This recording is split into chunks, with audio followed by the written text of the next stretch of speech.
Mangunguha po tayo mga kaganang buhay ng Madre de Agua. Meron po ditong konting tanim ba tayo. Madre de Agua. Pakain po natin sa kambing kasi nga busy yung mga tao natin sa pag-alaga ng mga kalabaw at baka na iluloading ngayon. Kaya yung inahin po natin, wala pa pong kain. Mag alas 9 na po ng umaga. Kaya ito, tinapon ko lang ito dito yung Madre de Agua na to. Tumubo na po siya. Okay. I-cuttings po natin kasi din to. Magtubo din ulit. Magsasanga. Pakain natin sa ating kambing na inahin. Kawawa talaga mga kaganabuhay kung madili ba yung kain. Kasi imagine, 3 yung pinapadidi niya. 3 yung pinapadidi ng ating inahin. Kaya yun, pwede na to. Pang lang niya. Pang tawid gutom po mga kaganabuhay. Yan. Kailan lang to nakatings ko. Ngayon kakatings na naman. Magsasanga na naman po ulit ito. Dagdagan ko pa po dito ang tanim mo. Kung may mahingian pa po tayo ng pang tanim. So yun. Medyo marami-rami na, di ba? Kunti lang kasi ang tanim nating Madre de Agua po, mga kaganabuhay. Paramihin po natin ito. Nandito na po ang ating truck. Tapos na po nilang pinalunang yung ating mga kalabaw. Kakainin natin yung ating kambing.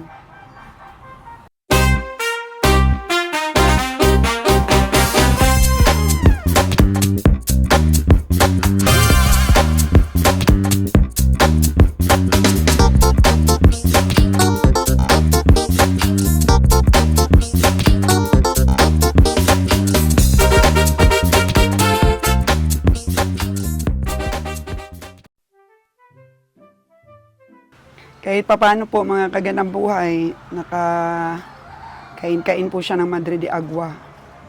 Yung ibang kambing namin dito, ayaw kumain ng Madre de Agua. Pero itong inahin, ang sarap ng kain ng Madre de Agua. Wow!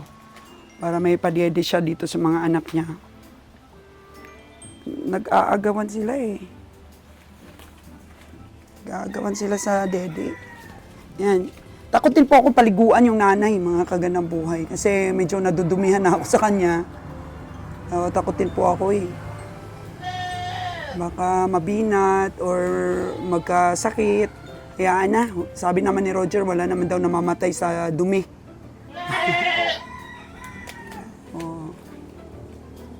Kaya thank you po sa mga nag-comment na tubong-tubo po daw ako dito sa nabili kong 15K na kambing. Tapos 2 araw lang dito sa akin na nanganak na. Tapos yun nga, nakita nyo mga kaganabuhay, binalikan natin doon yung buntis na nanganak na 2, ang tataba. Ang lalaki ng kanyang mga anak. Oo. Pero di na daw niya ibenta kasi pag nalutas daw yung babae na yon na anak, kasi lalaki at babae, may bibili na daw ng 9,000. May nagtugaan na daw. Gusto na daw bumili doon. Oo. Kaya napakaganda ng anak niya noon. Kaya binalikan ko talaga kasi sabi ng mga subscriber, balikan mo madam, tubong-tubo ka, ganun nga ang sabi namin sa'yo, mas maganda yung buntis ang bilhin mo kasi tubo ka kaagad. Oo, pero pinili po namin dumalaga, yung 2 dumalaga, 3 nga, kayron yung isa, sana mga buntis na lang yung binili ko, mga kaganang buhay. Pero ito lang po yung blessings na binigay sa atin, pasalamatan po natin, di ba? 3 na po itong piraso. Hindi po para sa atin yung buntis pa doon. Sabi kasi ni Ron noon, matanda na daw. Nung binalikan ko, maganda pala. Wala tayong experience sa pagtingin ng kambing. So, pasasaan ba mga kaganang buhay at may expert din po tayo. Sa alagaan lang po natin ito, binibigyan po namin yung inahin ng mga pampagatas po na supplement. Tapos po, sisical powder, lahat po. Mga kambing natin, yun sila Lahat po yun sila, binibigyan natin ng sisical powder, alagaan po natin sa purga. Kasi nanonood po ako ng mga, mga tips and advices sa pag-alaga ng kambing. Mas maganda po mag-umpisa daw sa upgraded, sa mga native nga po ang iba, para ma-master po yung pag-alaga, kung paano po gamutin pag nagkasakit sila. Tama nga naman po. At sabi ng mga subscriber ko, napakaganda pong umpisahan itong aking mag-ina. Yun, magiging milestone po ito, mga kagandang buhay. Aroy, kinakagat mo na ako, ha? Ito po yung milestone ko. Ito, 2 lalaki na anak, tapos ito po babae. Sabi ko kay Nunoy, oy Noy, prioritize mong padidihin yung babae, ha? Sa bote ba? Kaso lang, mahinang dumedi sa bote. Tiyaga lang talaga. Itong medyo may brown, kamukha ng tatay niya, ito malakas dumedi. Sa bote. Alalay lang talaga, mga kagandang buhay. Ito, lalaki din. Alagaan ko po yan sila.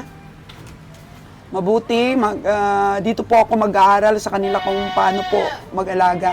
Saka na po ako bibili ng mga full blood. Kasi doon po sa probinsya ng Aklan, napakalaki po ng potensyal na sa mga ganito-ganito, napakalaki po ng potensyal na makapagparami po ako at makabenta din doon, di ba? To earn, mga kagandang buhay. To earn, of course.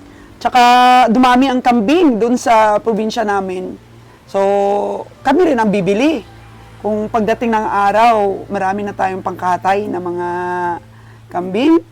Oo. Marami rin naman ang kumakain ng kambing sa probinsya po ng Aklan. Mga kambingan po na, na restaurant po. Wala ako asin dito. Ay, baka hindi pa sila pwede, no? Ay, ito lagi lumalapit sa akin, no? si pangalawa. Ayan, si the second, ito. Yun yung babae. Oh, dumidede na rin. Dati sinisipa ng nanay niya. Yun.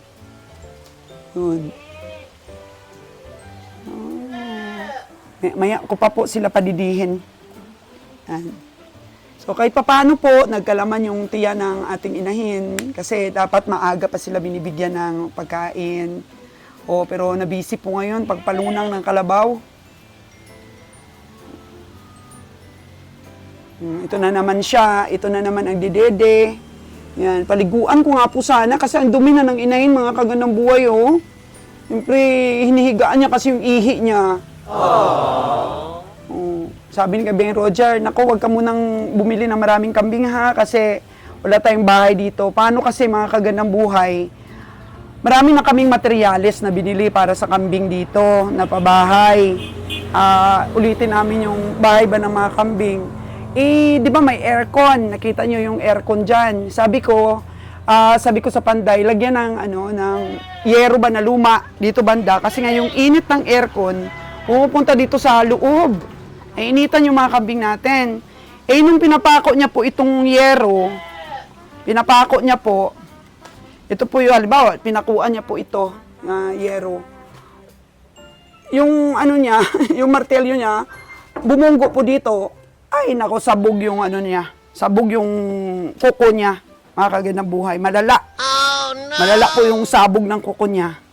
Kaya 2 weeks na po siya ngayong nakabakasyon dahil doon.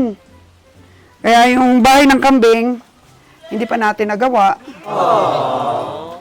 Yun. Gagawin yun. Ano talaga yun? Taasan ng bubong. Tapos, lagyan po ng makakapasok ka sa gitna, may daanan sa gitna. Tapos side by side po yung kulungan. Yun pong gagawin namin dito po. Para kung may mabili akong kambing na mga upgraded, doon ko muna ilalagay bago ko iuwi sa Aklan. Kasi mahirap din po kasing kumuha ng ng permit. Oo. Di ba? So, in-update ko lang po kayo kung ano na po yung katawan nila dahil meron pong nag-PM sa atin. Madam, i-update mo naman kami tungkol dun sa kambing mo na nanganak ng 3. Ayan na po sila, hindi pa po masyadong mataba. Pero, dumidedi na po sa bote sila. Maya pa. Maya ko pa, almusal lang po muna ako bago natin padidihin sila sa bote. Yan kulang talaga yung gatas ng nanay Kaya po may mga supplement po ako na talagang pinapainom sa ating inahin. Para dumami po ang gatas, kahit 20% lang. Tapos, special po yung kanyang mga kinakain nito. Pakunan ko po ng Napier kay Nunoy. Pakunan ko pa doon. Kasi meron tanim si Nunoy doon na Napier. Sabi niya sa akin, pwede na daw anihin yon para lang po dito sa, para lang dito sa kambing na inahin. Marami na rin mga, mga kaganang buhay, mga buntis na native. Nag-upisa talaga kami sa native. Tingnan niyo po yun sa Torre na yung native yun.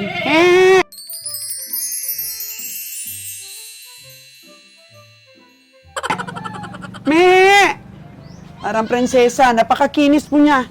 Kahit native po siya, mga kaganang buhay, yung napakakinis niya. Kasi bago po siya nagbuntis, alaga po siya ni Bonnie Boy sa Purga. Tayo ka nga, pagkita mo yung tiyan mo! Nguya na nguya, Dito siya sa nakapile na mga, ipa ng mais. Napakakinis. Uy, may feeds na si Danny sa baka niya, ayun. Maya po, walisin ko na naman yung mga tain nila. Mga dumi nila, mga kagandang buhay. Ito po yung mga upgraded kong binili. Pero sad to say po, di ba, yung matagal kong tinawaran na kambing sa Canlaon Stockyard, namatay po yung isa. Bloated po, mga kagandang buhay, namatay. Magkano yung bili ko noon? 9.5 yata yun. Namatay po, mga kagandang buhay, namatay. Yan sila, puro mga babae yan. Yun naman kay Kabiyang Roger, yan. Napakahaba ng tinga. Yun, sa kanya yun, nabili niya. Dapat nga, i-deliver niya ito kay Sir Havillana. Pero may sakit po kasi si Sir. Sa akin pa rin po yun, Yun. So, kakaumpisa ko pa lang po magkambing, namatayan na po ako ng isa. Yan po yung mga upgraded natin. Tingnan niyo po yung mga tinga. Ito po yung umpisahan natin paramihin. Ito po yung mga bato na hinakot namin. Yun. Mga bato. Hanggang dun pa sana lagyan ko. Pero yan lang po muna, mga bato.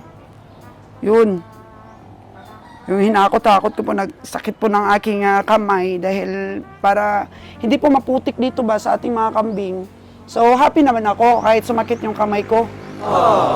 Yan. Ang ating pong editor, mga kaganang buhay, si Miss Aubrey, ay syempre wala talagang kaalam-alam yun sa hayop. Pero dahil sa kaka-edit niya sa ating mga vlogs, nagkaroon din po siya ng hilig dito sa kambing. Kaya naniniwala po ako, through our experience po ng aking editor, ang aking daughter-in-law, na kami po, wala po kami kahilig-hilig, kahit sa aso, wala akong kahilig-hilig, mga kagandang buhay. Pero dahil nga, na-expose ako sa pag-cover lagi sa mga pamimili ng hayop, tapos na-encounter ko talagang pakainin ang mga hayop, parang ang ang amo nila, nakikiusap yung mga mata nila. Natutunan ko pong mahalin maghayop po. At ito po yung aking nagustuhan, yung kambing.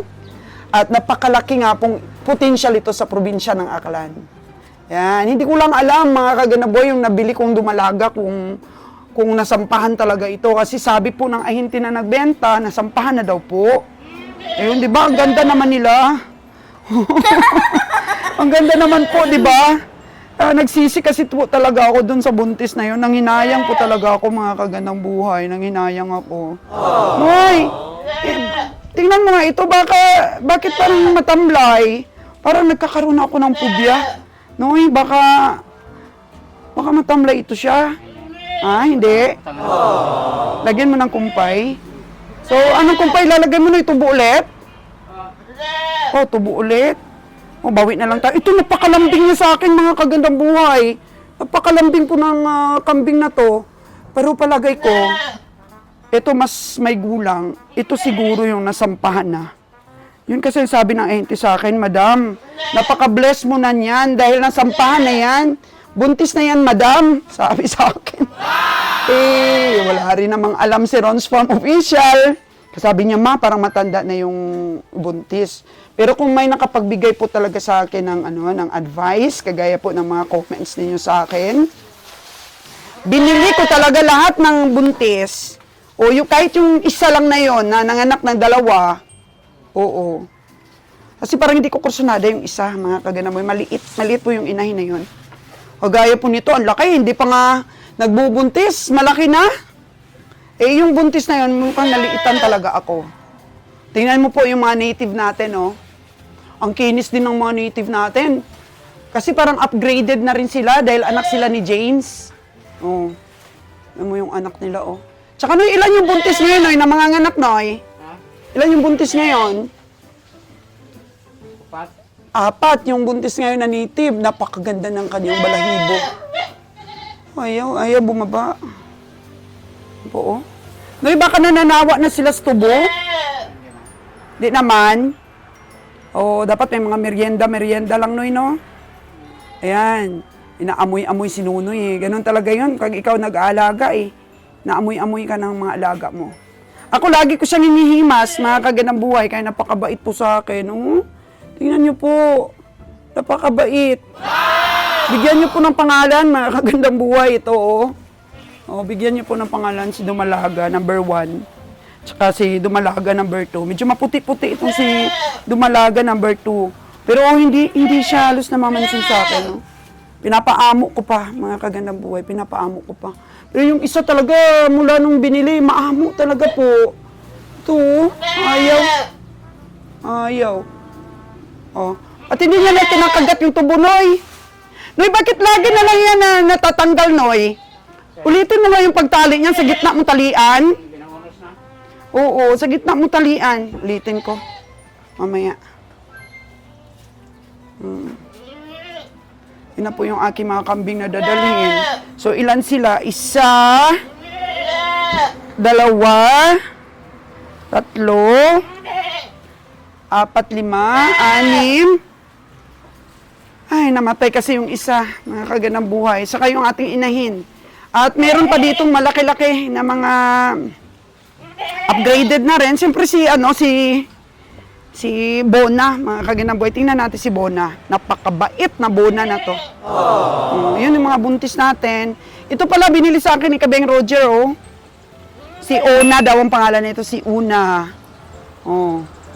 Mamaya, tingnan natin si Buna. Ito muna, tingnan natin si Madam, oh. Si Madam. Ayan, mga native goats natin. Ito yung mga anak ni Madam. Nakabinta na tayo ng unang mga anak ni Madam, eh. Ano, yung 2 anak ni Madam. Hey! Ang ganda rin ng mga anak ni Madam, oh. Doon. Yun. Mga upgraded lang po muna, mga kagandang buhay, ha. Yun, buntis din po yung sa taas. Oh.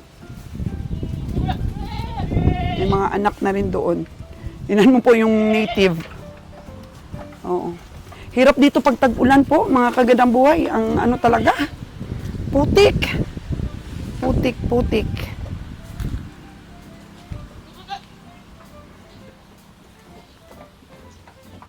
Hello, Buna! Hello! Hello, Buna! Napakalaki talaga ni Bona. Oo. Ang laki na ng tiyan ni Bona po, mga kagandang buhay. Ito, native din. 2 anak. Hello! Pero mga anak na sila ni James. Oh, buwang si James. Hinahin nila. Yun. Kapurga na yata ito, ni Bonnie Boy. Bona! Kamusta ka dyan? Si Bona. Iwan kung buntis nga talaga ito si Bona na to. Ano talaga pag nag-uumpisa. Pero di pa naman masyado matanda si Bona. Medyo maumbok naman ang tiyan niya. Na natin, natin. Kung may future tayo kay Bona.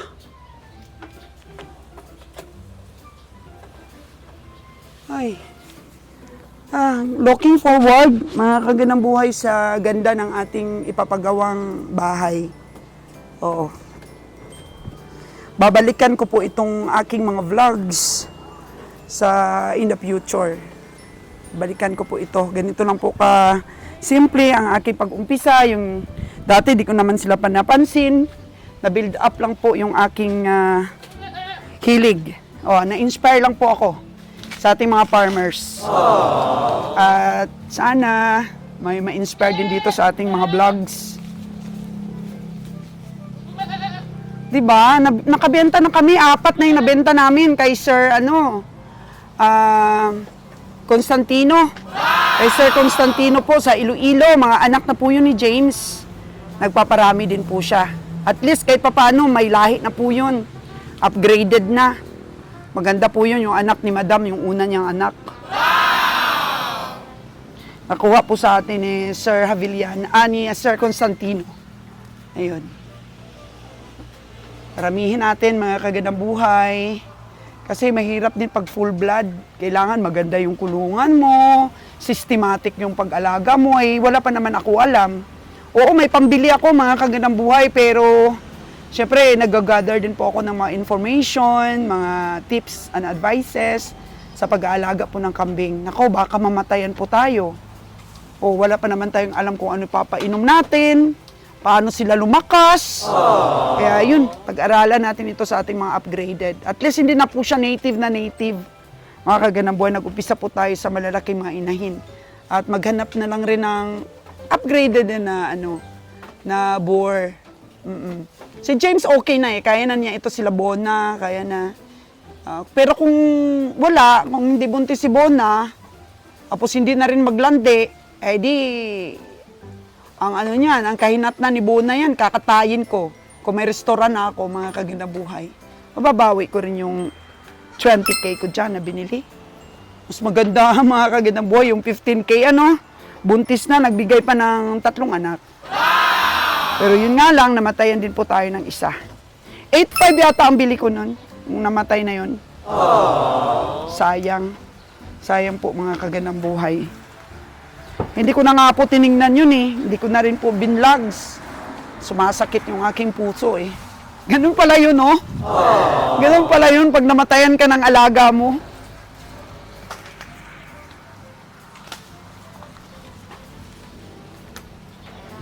Ka-fresh naman po ng tubo na binibigay ni Nunoy. At saka sanay na rin po sila sa tubo. Wala naman po kasi tayong lupa dito na pagtaniman ng napier. Yung pinagtaniman natin ng napier, palpak naman. Ayaw tumubo sa sa may tubig. Oh no! Ganito lang kasimple. Kaya kahit sumakit yung kamay ko, mga kagandang buhay sa paghakot ng mga bato, satisfied naman po ako. Nahiya yung mga tao ko sa akin kasi doon, nagtrabaho ko, grabe yung kamay ko. Oo, tapos di nila hakutin. Ay hinakot po nila, nahiya sila. Pero kung sila papulutin mo, nako, ang dami nilang ginagawa. Hindi talaga matutupad yung mga gusto natin. Kailangan umpisahan natin yung trabaho. Pangunahan natin para, yun, natapos. Kulang pa nga, dito pa lagyan na nila ng kahoy para makadaan. Ay, hirap. Hindi rin natin mapaganda ito. Ayoko na pong magdagdag ng kung ano-ano pa dito. Yung bahay lang po ng kambing dyan, yung ayusin ko po mga kagandang buhay. Ayusin natin. Taasan po natin, tapos side by side na po yung mga kulungan. Sa gitna, pwede ka po makaakyat. Laking tulong po talaga ng mga kulungan namin ng baka. Pero ayoko na rin po magdagdag mga kagandang buhay. Ganito na lang rin po. Tapusin na lang natin yung kontrata natin dito. Meron pa po tayong mahigit 2 taon. Mga 2.5. Or 3 years pa. 3 years pa po, mga kagandang buhay. Ganon. Pusin na lang po natin.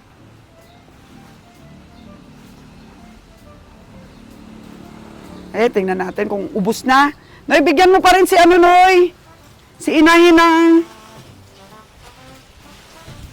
tubo. Walang humpay sa kakadidi ang kanyang mga anak. Uy, naubos na niya. Tingnan niyo po, kinalat. Tapos yung kalat na yan, hindi nakakainin.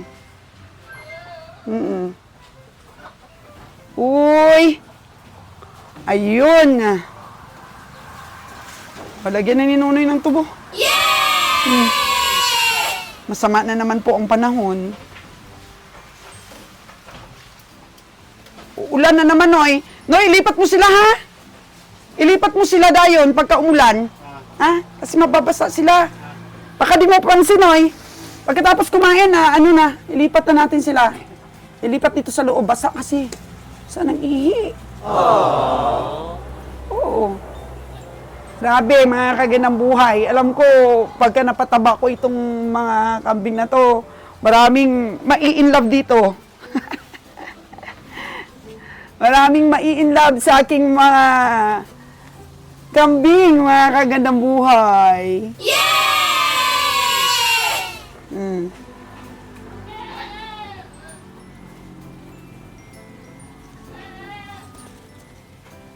Busog ka na? Walang humpay nakakadidi. Dito pagkain. Walang humpay nakakadidi. Kawawa talaga siya. Noy, painumin mo na ng tubig. Parang wala nang umpok ang didi. Oh no! Yun, lalagyan na natin ng mga pampagatas. Yung kanyang inumin.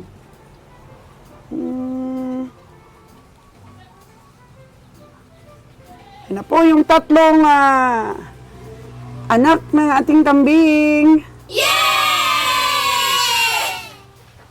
Thank you for watching, mga kaganang buhay.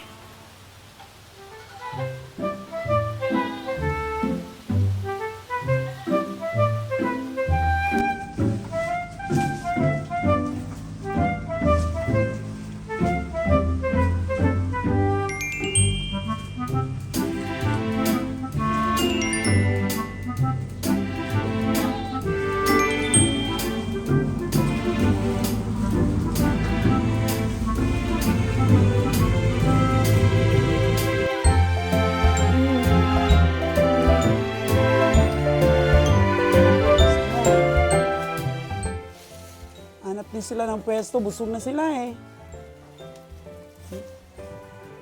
Kain na ng tubo ng ating mga alaga lahat.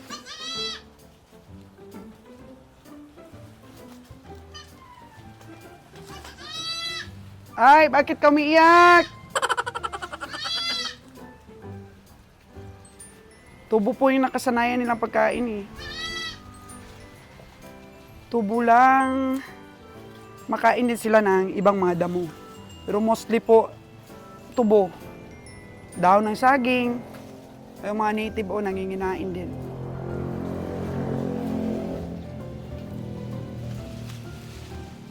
Tingnan nyo po, yung ating umpisahan ng pag-aalaga, ang haba ng katawan. So, mas malaki po siya sa karaniwang mga kambing na nakikita natin. Ang presyo po nito, mga kaganabuhay, is 12.5. 12.5 po ang ating bili sa farmers. Eh kung tayo po makapagpalaki din, ilang buwan lang. O mabinta natin ang ganong presyo din, o 15K. Diba? Na-bless lang tayo dito, mga kaganabuhay, sabi ng mga subscriber, mura na daw ang 12.5. Kasi yun, nagsawa ng farmers sa pag-alaga kasi siya lang daw mag-isa nag-alaga. Naghahanap ng kumpay. Aww. Pero ayaw ibenta yung bagong panganak niya doon. Kasi mukhang nalungkot din siguro nung wala na sa paningin niya yung mga kambing. Aww. Sarap na sarap din sila sa tubo.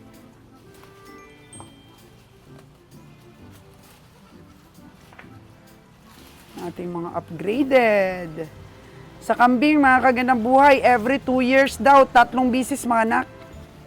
Every 2 years. Ay kung mga anak ng tigtatatlo, 369. 9 kambing na po sa bawat isang kambing.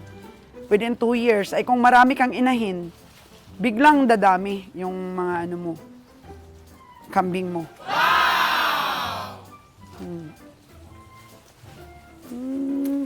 Pag nakabili tayo ng hindi niya kapatid, pwede rin po natin itong maging boar bandang huli. Maliksi siya itong black eh. Wow! So, kanina po pagising ni Nunoy, nagwalis po siya. Oh, winalis niya po dito. Ngayon, meron na naman pong dumi. Kaya walisin ko na naman. Tiyaga-tiyaga lang po, mga kagandang buhay. Huwag silang magkasakit. Mahirap yung wala silang bahay talaga na nahuhulog lang yung mga dumi nila. Ito, ihi nila. Nandyan din. Sarap na kain, oh. Kahit doon pa sa labas, na mga native, sarap din ang kain nila. Oh.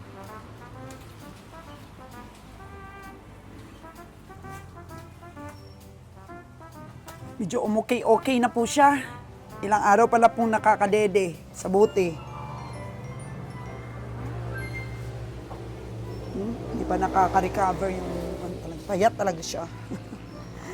Pero dahil pinadidi natin sa bote po, ayan, medyo nakaka-recover na siya. Tapos medyo sumigla. Sumigla po siya. Nung hindi pa siya dumidede sa bote, nako, kahit na maglakad, parang matutumba pa. Uy, anong kinakain mo dyan, ha? Anong kinakain mo? Kamukha rin po siguro itong kambing na to doon sa mga malalaki. Sa mga malalaking dumalaga. Yan din ang mga kamukha niya paglaki niya.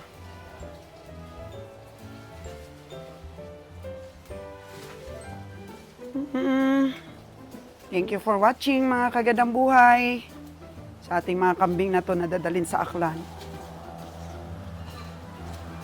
It's time to eat! Kakain na rin tayo. Sigutom na rin.